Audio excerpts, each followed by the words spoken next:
Let the new games begin! Ipinasilip na nitong Miyerkules ang mga bagong karakter at mas nakakakabang laro ng Season 2 ng tinututukang Korean series na Squid Games.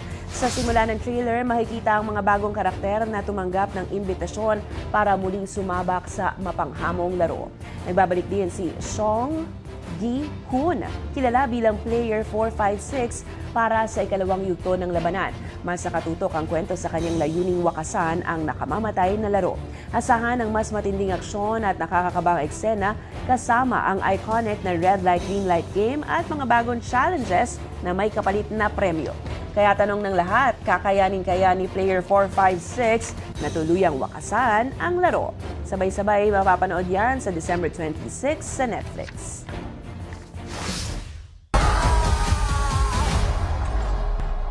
(456번) 게임에 돌아온 걸 환영하네.